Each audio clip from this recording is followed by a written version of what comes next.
राधे राधे महाराज जी। महाराज जी, भक्ति में प्रेम की पराकाष्ठा में पहुंचने का सरल और सुलभ उपाय क्या है? प्रेम की पराकाष्ठा के लक्षण क्या होते हैं महाराज जी? पहले स्मृति में डूबना सीखे।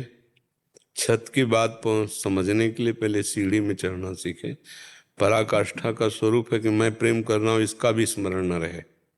ब्रह्म नहीं, माया नहीं, नहीं जीव नहीं काल, अपनी ही सुध ना रही, एक रहे नंदलाल। तन मन के बिछुरे नहीं, चाह बढ़े दिन रैन, कबहु संजोग न मानही, देखे भरी भरी नैन। ये पराकाष्ठा है। तन मन के बिछुरे नहीं, चाह बढ़े दिन रैन, कबहु संजोग न मानही, देखे भरी भरी नैन। पहले इस प्रतिक्षण वर्धमानम प्रेम की प्राप्ति के लिए पहले कामना रहितम, पहले कामनाओं का तो त्याग हो जाए, पहले देह भाव का तो त्याग हो, पहले विषयों के इंद्रियों के संयोग सुख का तो हे भाव प्रकट हो, तब तो हम आगे बढ़े। और प्रेमी जनों के संग के बिना भजन नहीं होता। भजन न होई संग बिन, और भजन बिना नहीं प्रेम, छिनहु भजन न छाड़िए, धरिए या ध्रुनेम। भजनानंदी संत महात्माओं का संग ही अखंड स्मृति प्रदान करता है। अखंड स्मृति ही प्रीति प्रदान करता है। और फिर प्रीति की भूमिकाएं होती हैं। गाढ़ भूमिका का स्वरूप है मैं प्रेम कर रहा हूं, इसका भी विस्मरण। प्रेम ही प्रेम, केवल आराध्य देव, केवल प्रिया प्रीतम। और उसमें भी तन मन के बिछुरे नहीं, हर समय समीप है, पर चाह बढ़े दिन रैन, कबहु संजोग न मानही। संजोग होते हुए भी देखें भरी भरी नैन। अरबरात मिलबे को निस दिन, शब्दों पर ध्यान दीजिए। अरबरात मिलबे को निस दिन मिले ही रहे, मनो कबहु मिले ना। यह है गाढ़ स्थिति। अरबरात मिलबे को निस दिन मिले ही रहे, मनो कबहु मिले ना। तभी कहा गया भगवत रसिक, रसिक की बातें रसिक बिना को समझ सके ना। कि क्या पहेली बुझा रहे हो? रात दिन मिले हुए, मिलने के लिए तड़प रहे हैं, ये क्या पहेली है?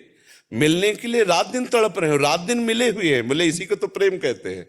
अरबरात मिलबे को निस दिन मिले रहत, मनो कबहु मिले ना। भगवत रसिक, रसिक की बातें रसिक बिना को समझ सके ना। बिना प्रेमी हुए प्रेम की बातें कम समझ में आती हैं, क्योंकि परदेश की बातें होती हैं। फिर भी भगवत मार्ग में चलने वाले पथिक का अधिकार है, वो अपने आगे के मार्ग को पूछ सकता है। तो आगे का मार्ग बहुत ही सूक्ष्मतरम, अनुभव स्वरूपम, कामना रहितम, गुण रहितम, प्रतिक्षण वर्धमानम, ये है प्रेम का स्वरूप।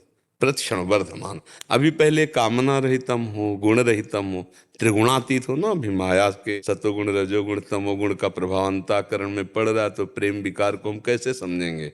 पहले इन विकारों पर विजय प्राप्त। जब प्रेम का विकार जागृत होता है तो छिन छिन रुदन करंत, छिन गावत आनंद भरी, छिन छिन हार हसंत। ये है जो कृपा हरिवंश की। न लाज तीन लोकन की, न वेद को कहो करे, न शंख भूत प्रेत की, न देव जच्छते डरे, सुने न कान और की, दृशय न और इच्छना। ये प्रेम में डूबा हुआ महाभागवत होता है। रूप छके घूमत रहें, तन को तनिक न भान, नारायण दृग जल भय, यह है प्रेम पहचान। विरह कमंडल कर लिए, बैरागी दो नैन, मांगत दरस मधु करी, छके रहत दिन रैन। प्रेम का जब रंग आएगा तो फिर कुछ सुहाई नहीं देता। और न कछु सुहाय, तिनको जुगल सेवा सुख पगी, निस्देवश जानत नाही, सजनी एक रस भींजी रहे। कब रात गई कब दिन गई, बस प्रीतम में तड़प तड़प करके स्मृति में सिसक सिसक करके समय व्यतीत कर रहा है। उसको पता ही नहीं कब रात गई कब दिन गई। जिस पर तुम हो रीझते, क्या देते यदवीर, रोना सिसकना तड़पना आहों की जागीर। हा कृष्ण, हा कमल दल्लोचन, हा प्रिया, आज का भी दिन गया आपके दर्शन में। ऐसे पहले तो आवे तो प्रेम तो आवे। अभी तो प्रेम फैला दिया है, समेट लो प्रेम देह में, देश संबंधी भोगों में, और देश संबंधी स्वजन संबंधी रिश्ते नातों में फैला दिया है। अब इसको समेटो। सबकी ममता ताग बटोरी, और मम पद मनई बांध बरडोरी। तब प्रेम की शुरुआत होती है। जहां से वासुदेवा स्वरमिति शास्त्रों की पढ़ाई पूरी होती है, वहां से प्रेम की पाठशाला में एडमिशन होता है। प्रेम की पाठशाला में एडमिशन वासुदेवा स्वरमिति के बाद होता है। और जिसे भगवान कह रहे समात्मा सुदुर्लभा, वासुदेवा स्वरमिति समात्मा सुदुर्लभा। समझ पाए आप जी?